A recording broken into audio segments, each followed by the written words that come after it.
राधे कृष्ण जी, स्वागत है आप सभी का आपके अपने YouTube चैनल पर। तो कैसे हैं आप सब, कमेंट करके ज़रूर बताइएगा। सुबह के 4:45 अभी हुए हैं, 5 बजने में 10-15 मिनट की कमी अभी है।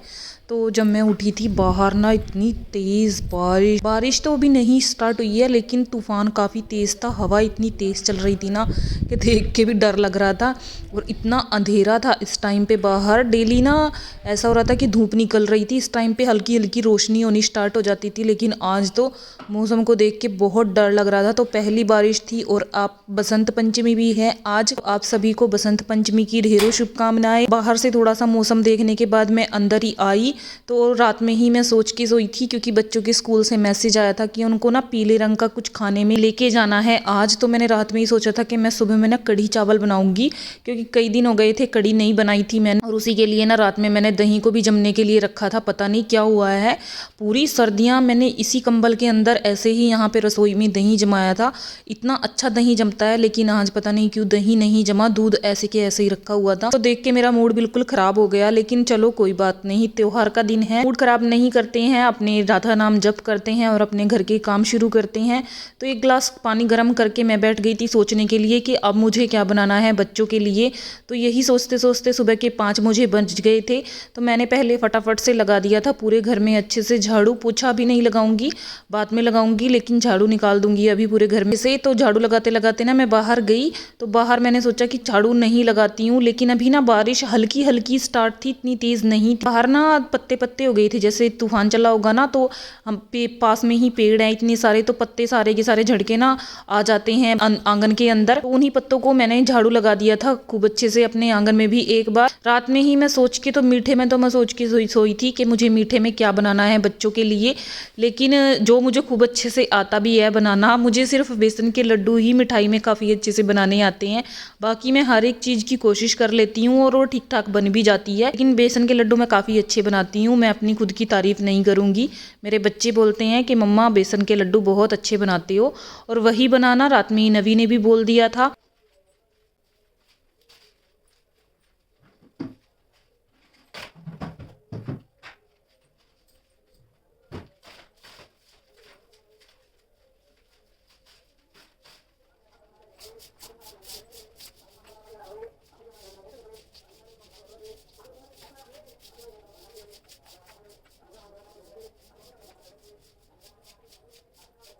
झाड़ू वगैरह लगा के ना मैंने सोचा पहले नहा लेती हूँ और लड्डू गोपाल जी को ना स्नान वगैरह करा देती हूँ। स्नान नहीं कराऊंगी क्योंकि ठंड बहुत हो रखी है आज, और कल भी मैंने उनको स्नान कराया था अपने लड्डू गोपाल जी को। तो सिर्फ आज तो ना मैं उनके मुंह हाथ धो के ना कपड़े चेंज कर दूंगी, उनको पीले रंग की पोशाक में पहना दूंगी अपने ठाकुर जी को। नहीं तो देखिए हर एक फेस्टिवल पे कहाँ बनाई जाती है, और मेरा तो बुनाई में हाथ है भी इतना ढीला कि एक ड्रेस मुझे अपने लड्डू गोपाल जी की बनाने में ना 3 से 4 दिन आराम से लग जाते हैं। और 2 लड्डू गोपाल जी हैं मेरे लाडली जी, तो मुझे 15 दिन आराम से लगते हैं दोनों की ड्रेस कैप वगैरह बनाने में, क्योंकि घर के काम भी हैं, बच्चे भी छोटे हैं, उनको पढ़ाना भी होता है। वही है कि मेरे हाथ में भी थोड़ी तकलीफ होती है, तो मैं धीरे धीरे ही करके अपने सारे काम घर के करती हूँ।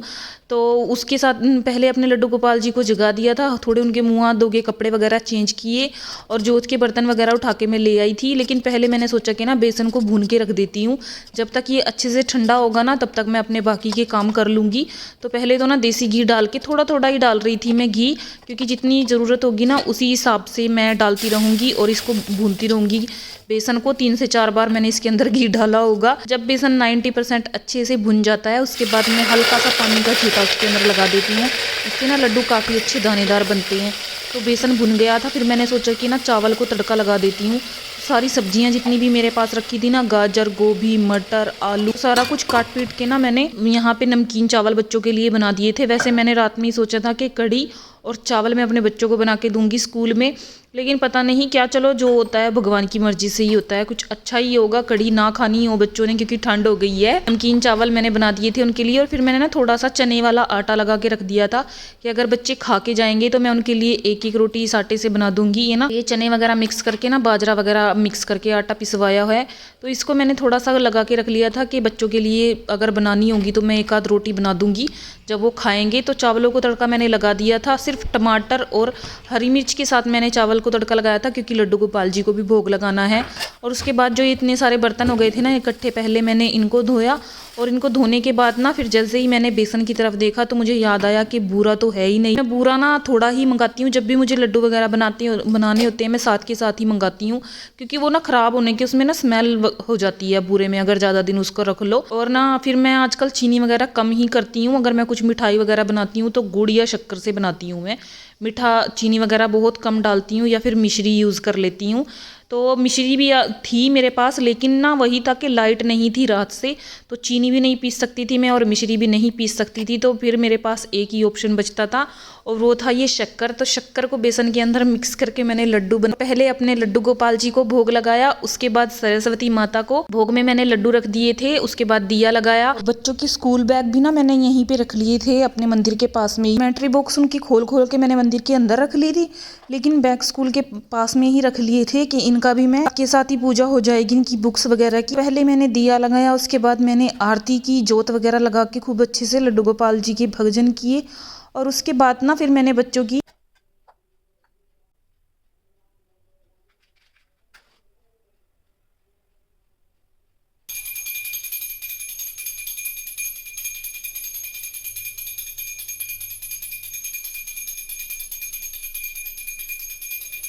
के बाद ना फिर मैंने अपनी सरस्वती माता को, गणेश भगवान जी को भोग लगा के ना लड्डू बच्चों के चंदन के साथ ना बच्चों की ज्योमेट्री बॉक्स पे और उनकी बुक नोटबुक वगैरह पे मैं यहाँ पे तिलक लगा दिया था सरस्वती माता का अपनी नाम लेके। ये हर माँ सरस्वती माता से कि उनके बच्चे खूब तरक्कियां करें, काफी अच्छे से पढ़ लिख के कुछ अच्छी अच्छी जॉब्स वगैरह करें। बच्चों के यहाँ पे मैंने पूजा वगैरह कर दी थी और उसके बाद फिर टाइम हो गया था उनको स्कूल के लिए तैयार करने का, क्योंकि स्कूल का टाइम उनका चेंज हो गया है। और आज से ही, जिस दिन से उनका 9:30 वाला टाइम था, डेली धूप निकल रही थी इतनी अच्छी बढ़िया, लेकिन आज ही उनका टाइम चेंज हुआ। रात में ही मैसेज आया कि वही पुराना वाला टाइम हो गया है, 7 बजे 7:30 के करीबन उनकी बस आएगी। लेकिन आज मैंने थोड़ा उनको लेट उठाया, क्योंकि पहले मैंने अपना सारा काम कर लिया था, तो आधा घंटा ही लगना था उनको रेडी वगैरह करने में स्कूल के लिए।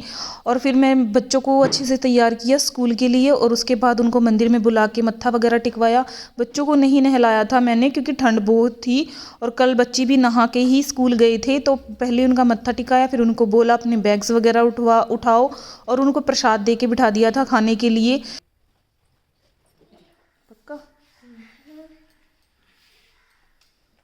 फिर नमकीन चावल भी बन गए थे, तो पहले अपने लड्डू गोपाल जी को भोग लगाया घी डाल के। दही तो नहीं जमा था, उसको मैंने साइड में ही रखा हुआ के बिना इसको मुझे बड़ा हो रहा था। इस टाइम तक भी मुझे गुस्सा आया हुआ था दही के ऊपर अपनी, लेकिन चलो कोई बात नहीं, ये भी काफ़ी अच्छे बन गए थे। तो बच्चों के लंच बॉक्स वगैरह पैक किए और फिर लड्डू ना उनके पहले मैंने छोटे वाली जो डब्बी थी सब्जी वाली उसमें रखने की कोशिश की, लेकिन उसमें आके ना लड्डू से बंद नहीं हो रही थी डब्बी। तो फिर इनके पापा का ना ये एक्स्ट्रा एक लंच बॉक्स है, उसके जो ये डब्बियाँ हैं ना अंदर से स्टील वाली हैं ये लंच बॉक्स की, तो इसके अंदर मैंने इनको लड्डू रख के दे दिए थे। चम्मच वगैरह रख के इनके लंच बॉक्स बैग में डाले। और दोनों ही बच्चों की ना पता नहीं क्या हो रहा है, 2-3 दिन से ना तबीयत ख़राब है। बच्चे ना बोल रहे हैं कि पेट में थोड़ा दर्द है, पेट में दर्द है। थोड़ा होता है कभी, मतलब सुबह के टाइम में थोड़ा ज़्यादा होता है, लेकिन बाद में पूरा दिन ठीक रहते हैं। फिर स्कूल से भी आते हैं उसके बाद भी ठीक रहते हैं, लेकिन इस टाइम पे पता नहीं क्यों ज़्यादा दर्द होता है इनके पेट में। तो चली गई थी मैं बच्चों को बस स्टॉप पे चढ़ाने के लिए और आज के ना ये देखिए मौसम इस टाइम पे कितना ख़राब हो गया है। बड़ी ठंडी ठंडी हवा चल रही थी बाहर।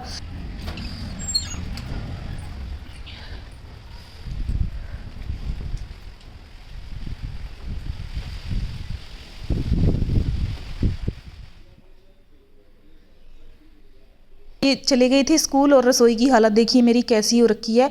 तो इसको छोड़ा पहले मैंने ऐसे ही, क्योंकि पहले मैंने सोचा कि ना कमरे सेट कर देती हूँ, दोनों ही बेडशीट वगैरह झाड़ के बिछा देती हूँ अच्छे से। तो पहले बेडशीट बिछाई और उसके बाद रजाई को भी अच्छे से सेट करके मैंने रख दिया था और दूसरा कमरा तो साफ़ ही रहता है हमारा। फिर मैंने की रसोई की सफाई, तो शेल्फ वगैरह को, गैस को अच्छे से साफ़ किया, सारे बर्तन धोए और दूध गर्म करके मैंने रख दिया था साइड में। उसके बाद मैंने चाय पी और थोड़े से चावल खाए बैठ के। तो फिर मैंने लगा दिया था पूरे घर में पीछे से पोछा।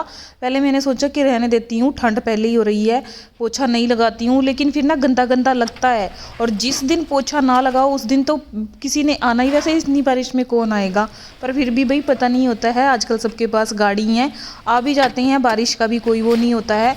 और घर ना साफ़ सुथरा ही अच्छा लगता है। मुझे तो यही है, मेरा तो डेली ही होता है कि मैं तो रोज़ ही पोछा लगा ही देती। एक दिन भी मेरा नहीं होता है छुट्टी का, डेली मैंने पोछा लगाना ही होता है। तो पोछा लगा के अंदर बाहर आ गई थी, और बाहर पहले मैंने सोचा कि इतनी तेज़ बारिश हो रही थी ना, बाहर बहुत तेज़ बारिश थी।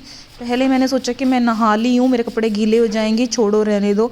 लेकिन फिर पानी को देख के ना मुझे थोड़ा लालच आ गया कि ऊपर से पानी बरस रहा है और नीचे से मैं अपनी झाड़ू के साथ ना अच्छे से अपनी टाइल्स को धो देती हूँ। तो कम से कम ना आप लोगों को तो ये थोड़ा कम लग रहा होगा, क्योंकि मैंने स्पीड की हुई है। मैंने 5 से 6 बार मुड़ मुड़ के ना झाड़ू के साथ अच्छे से अपने आंगन को धोया है। और भाई इतना रोज़ डेली मैं इसके अंदर पोछा, पर अब अभी ना मैं पोछा लगा रही थी, धो नहीं रही थी आंगन को, इस वजह से ये थोड़ा गंदा गंदा हो गया था। लेकिन आज भगवान जी ने खूब अच्छे से मेरे आंगन को धुलवा दिया है मुझसे। और उसके बाद फिर नहा धो के कपड़े वगैरह चेंज किए, तो थोड़ा लोशन वगैरह लगाया। यही होता है मेरा सिंपल डेली सुबह का मॉर्निंग रूटीन। उम्मीद है आप सभी को अच्छा लगा है। अच्छा लगा है तो प्लीज़ एक छोटा सा like, share and subscribe to my channel. मैं मिलूंगी आप सबसे एक नई वीडियो के साथ। राधे राधे।